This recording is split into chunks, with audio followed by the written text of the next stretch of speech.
आज मराठी भाषा दिवस आहे. मी सर्वांना शुभेच्छा तर देतच आहे आणि शुभेच्छा देत असताना हीच इच्छा व्यक्त करत आहे की जे आम्ही सुरू केलं होतं मराठी भाषा भवन आणि मराठी रंगभूमीचं एक दालन, हे देखील जी स्थगिती दिलेली आहे आधीच्या सरकारने म्हणजेच मिंदेंच्या सरकारने आणि मग भाजपने, ते पुन्हा एकदा सुरू व्हावं ही आमची पुन्हा एकदा मागणी ही सरकारकडे ठेवते आम्ही. आज उदय सामंत असं बोलले की पुढच्या 27 फेब्रुवारीपर्यंत पहिला टप्पा त्याचा पूर्ण होईल मराठी भाषा भवन आणि रंगभूमीचं दालन. आणि हे टप्पे जे चाललेले आहेत, हा पहिला टप्पा पूर्ण व्हायला 4 वर्ष का लागलेली आहेत? कारण आम्ही 2021 सालीच त्याचं सुरुवात केली होती, भूमिपूजन केलं होतं आणि नंतर ह्या सरकारने स्थगिती दिली होती. दुसरं म्हणजे मराठी भाषा भवनमध्ये आहे ना वेगळी सरकारची खाती देखील तिथेच आणायची होती, त्याला देखील आम्ही विरोध केला होता. ते काम सुरू झालेलं मिंदे सरकारने थांबवलं होतं.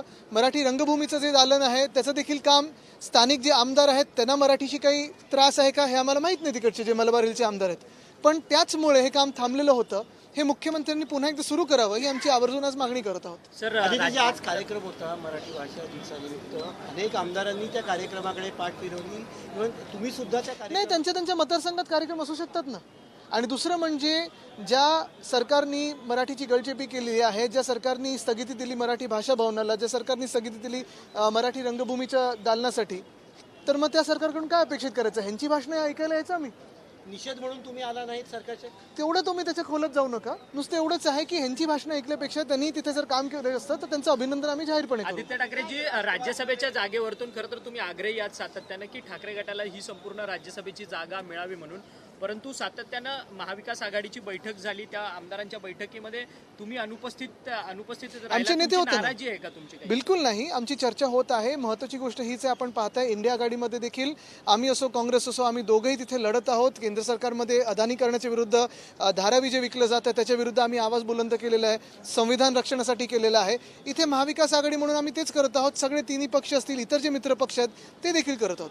आता मी पुन्हा तुम्हाला एक सांगतो, जे लॉजिक आणि जे काही MVचे हे आहेत, प्रिन्सिपल आहेत, त्याप्रमाणे ह्या वेळीच्या रोटेशनमध्ये शिवसेना उद्धव बाळासाहेब ठाकरे पक्षाला ही जागा मिळाली पाहिजे. जास्तीत जास्त जो आकडा आहे त्याला पहिलं मिळणार हे आधीच ठरलं होतं, तर तसं चालू आहे. परंतु शरद पवार जर या सगळ्या निवडणुकीमध्ये मैदानात उतरले तर तुम्हाला पिछेहाट घ्यावी लागेल का? मला वाटतं बघा, तुम्हाला सांगू का, ह्याच्यात शाळा बंद ज्या होत आहेत त्याच्यात महत्त्वाची गोष्ट हीच आहे की तिथे संख्यापट काय आहे, शाळा ह्या सरकारला चालू ठेवायच्यात की नाही आणि त्या शाळा आपण चांगले अद्ययावत करत आहोत की नाही ह्याच्यावर देखील खूप आधारित असतं. कारण पालक मग त्यांच्या म्हणजे जे आई वडील आहेत ते आपण पाहतो त्यांच्या मुलामुलींना त्याच ह्याच्यात पाठवतात शाळेंमध्ये. तर ह्या शाळेंचा दर्जा चांगला करण्यासाठी आपल्याला आठवत असेल मुंबई महानगरपालिकेच्या शाळेंमध्ये उद्धव साहेबांनी त्यावेळी व्हर्च्युअल क्लासरूम आणले, टॅब्स आणलं, शिक्षण अजून चांगलं करायला लागलो. आपले 3.25 लाख विद्यार्थी जे 8 वेगळ्या भाषांमध्ये शिकतात त्यांना मराठी अनिवार्य केलंच, पण आपण IB असेल, IGCSE असेल, CBSE असेल, ICSE असेल, ह्या सगळ्या शाळेंमध्ये आणलं, कारण ह्या मुलांना आपण पुढे चांगलं शिक्षण देऊ शकू. आणि हे सगळं करत असताना पुन्हा एकदा सांगतो मी, BSTची आपण बस मोफत केली होती आणि तसंच आपण ह्या सगळ्या शाळेंमध्ये मराठी अनिवार्य केलं होतं. गोवंश हत्या आणि विक्री होताना बेकायदेशीररित्या पकडण्यात आलेलं आहे, मालवणी मधली ही घटना आहे. कशा पद्धतीने याकडे बघताय? कारण एकीकडे सातत्याने त्याबद्दल सरकार बोलताय आणि आता एकीकडे हे सगळं समोर येतं. आता पहिली गोष्ट म्हणजे तुम्हाला काल परवाकडेच बातम्यांमध्ये कळलं असेल की भाजपाचे एक मोठे डोनर हे बीफ एक्सपोर्टमधलेत आणि हे गोमांसाबद्दल बोलणार, भाजप आम्हाला सांगणार. तर एकंदर भाजपाने भूमिका ठरवली पाहिजे. गोव्यात काय करताय तुम्ही, नॉर्थ ईस्टमध्ये काय करताय तुम्ही, कुठच्या राज्यात भाजप काय बोलत आहे हे ठरवावं पहिलं आणि मग बोलावं. आणि जर भाजपच्या राज्यात असं होत असेल, महाराष्ट्रात पण, तर मग भाजप हे नेमकं कोणासाठी आणि कशासाठी? सर, राज्यसभेच्या निवडणुकीत पवार यांचा मृत्यू धोक्याने झालाय की धोक्याने असा प्रश्न राज ठाकरे यांनी उपस्थित केला. आपले काय? हा सगळेच उपस्थित करतायत प्रश्न. अरविंद केजरीवाल यांच्यावर जे आरोप करण्यात आले होते त्यांची आज निर्दोष मुक्तता झाली आहे. आता तुम्ही एक फार महत्त्वाच्या विषयाला हात घातलेला आहे. मी तेच वाट पाहत होतो तुम्ही कधी हे विचारणार. कारण एक पाहतो मी, जे आम्ही सातत्याने बोलत आलेलो आहोत की भाजप आणि भाजपच्या माध्यमातून सगळे इन्स्टिट्यूशन्स जे काही कारभार त्यांना करायला लावत आहे भाजप, मग इलेक्शन कमिशन असो, ED, IT, CBI असो, विरोधकांची फक्त बदनामी करायची, डाग लावायचे त्यांच्यावर आणि निवडणुकीपुरतं ह्या एजन्सींचा वापर करून घ्यायचा, हे सत्य कोर्टाने देखील लोकांसमोर आणलेलं आहे. जर आज हे खरं नसतं तर अरविंद केजरीवालवर जे काही आरोप केले होते भाजपने आणि जे कोणी केले होते त्यांनी त्यांच्यावर ज्या धाडी पडल्या होत्या ते सत्य म्हणून बाहेर आलं असतं. पण सत्यमेव जयते, आज ह्याचा खरोखर विजय झालेला आहे आणि अरविंद केजरीवालनी लढा दिला, डगमगले नाहीत, घाबरले नाहीत, लढा देऊन आज जिंकून आलेत. मनापासून त्यांचं अभिनंदन करतो. आणि हेच तुम्हाला पाहायला मिळेल जसं ममता दिदी तिथे लढत आहेत. तामिळनाडूमध्ये काहीतरी आता काल मी परवाकडे वाचलं की ईडीचं तिथे आता काहीतरी सुरू झालंय.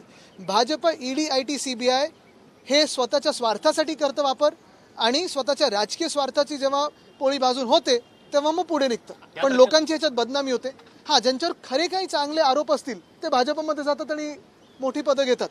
या प्रकरणात गुन्हा दाखल करणारे आता CBI चौकशी जो अधिकारी आहे त्याचीच चौकशी करण्याचे आदेश मला वाटतं ह्याच्यात ज्यांनी त्यांच्यावर आरोप लावले त्यांनी आता जाहीरपणे माफी मागावी, किंबहुना नाही तर त्यांना जेलमध्ये टाकलं पाहिजे. आदित्य ठाकरेजी, खरं तर जर शरद पवार जर राज्यसभेचे उमेदवार असतील तर ठाकरे ऐका ना, गटाचा त्यांना पाठिंबा असणार आहे. ह्याच्यात जर तर मध्ये जाऊन काय अर्थ आहे. आणि दुसरं म्हणजे परत एकदा सांगतो, पवार साहेबांबद्दल आदर आहे, आमचे कौटुंबिक संबंध आहेत, त्यांच्याबद्दल सर्वात मोठा आदर आमच्या मनात आहे. पण जर तुम्ही MVA किंवा इंडिया आघाडीच्या जे काही प्रिन्सिपल्स आहेत त्याच्याप्रमाणे गेलात तर ही सीट आमची आहे आणि त्याच्यावर आम्ही दावा ठेवलेला आहे. दुसरी गोष्ट म्हणजे मोठं नाव जर झालं मग पुढच्या वेळी काँग्रेस मोठं नाव आणेल, मग राऊत साहेबांची सीट आम्हाला द्यावी लागेल, मग तिसऱ्या वेळी कोणतरी अजून मोठं नाव येईल, मग आम्ही सीट घ्यायचंच नाहीत का? आणि मग MVA ज्याच्यावर बनलेलं आहे ते कसं मग रोटेशन मग काय करायचं? आदित्यजी, शराब घोटाले में राष्ट्रीय कार्यकारिणीची बैठक पार पडली परळीमध्ये. देवेंद्र पवार यांची निवड झाली राष्ट्रीय अध्यक्षपदी. त्यांच्या माध्यम संवादापूर्वी एक राष्ट्रवादीमधली कुजबूज फार चर्चा व्हायरल होते. नाही, तो त्यांचा अंतर्गत विषय, त्याच्यावर आम्ही काही बोलू नाही शकणार, माहिती पण नाही आम्हाला त्याच्यावर. आदित्य जी, शराब घोटाले मामले में मनोज सिसोदिया हो या पूर्व मुख्यमंत्री अरविंद केजरीवाल हो, दोनों को तुम्ही फ्रेम मध्ये कोर्ट से बरी कर दिया गया है. किस तरीके से इसे देखते हैं? आपने देखा होगा अरविंद केजरीवाल जी की आज जो केसेस बरी हो गए, रियायत हो गई. फिर सिसोदिया जी है, कितने दिन इनको जेल में रखा था? जो वक्त इनका जेल में बर्बाद हुआ, जो उनकी बदनामी हुई, क्या भाजपा अभी माफ़ी मांगेगी? जो वक्त उनका गया जेल में, वो जो बीत गया उसमें क्या कोई उनको दे सकता है वो वक्त वापस? कितने लोग ऐसे हैं हमारे देश में जो पिछले 10 साल में भाजपा जो गंदी राजनीति करती आई है, किसी की बदनामी करती आई है, उसकी वजह से जेल गए हैं, ऐसे ही आरोपों को झेलते आए हैं. और कितने सारे ऐसे लोग हैं जिनके असल में घोटाले हैं और जो आज भाजपा में जाके मंत्री, मुख्यमंत्री, बड़े बड़े मंत्री पद पे बैठे हुए हैं. तो ये जो अंतर है ये देश अभी जानता है. और सिर्फ देश नहीं तो दुनिया भर में भी भाजपा ने देश की बदनामी की है कि हमारे देश में इंस्टीट्यूशनल इंडिपेंडेंस अभी रहा नहीं है. सारे के सारे जो इंडिपेंडेंट इंस्टीट्यूशंस हैं वो भाजपा कब्जा करके बैठा है और भाजपा के आदेश पे विरोधकों के पीछे लगते हैं. देश की सबसे बड़ी इन्वेस्टिगेटिव एजेंसी CBI पर भी सवाल उठ रहे हैं क्योंकि CBI द्वारा ये जांच हुई थी. अब उसी की जांच होनी चाहिए इसे. उसी की जांच होनी चाहिए. जिन्होंने अरविंद केजरीवाल जी की अरेस्ट की उनकी भी जांच होनी चाहिए, उनको भी अरेस्ट होना चाहिए क्योंकि ये देश के घटना के साथ दुर्घटना है. आदित्य जी, इसी से जुड़ा हुआ सवाल है कि भाजपा का एक सेट एजेंडा है. एजेंडा क्या है कि चुनावी जिस समय जिस राज्य में चुनाव वही होता है, चलते रहता है. विपक्षी सरकार होती है, उस समय जो है टारगेट किया जाता है. बिल्कुल. आप देखिएगा कि अरविंद केजरीवाल पे कब टारगेट किया गया? दिल्ली जब के समय. दिल्ली चुनाव के समय था. छवि धूमिल करने की कोशिश की गई. हेमंत सोरेन के ऊपर भी जो है चुनाव के समय किया गया.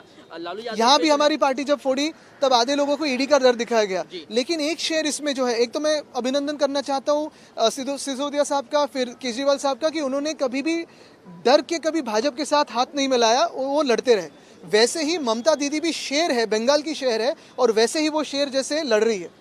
धर्मांतरण के मुद्दों को लेकर राज्य सरकार जो पहला मसौदा तैयार किया जाना होता है आदित्य जी, उसके ड्राफ्टिंग को लेकर उन्होंने मंजूरी दे दी है. आप अभी क्या पक्षांतर के बारे में भी बात करें पहले. जो क्रॉस पार्टी वोटिंग होती है, डिस्क्वालिफिकेशन होता है, उसके भी बारे में बात करें. ABP माझा, उघडा डोळे बघा नीट.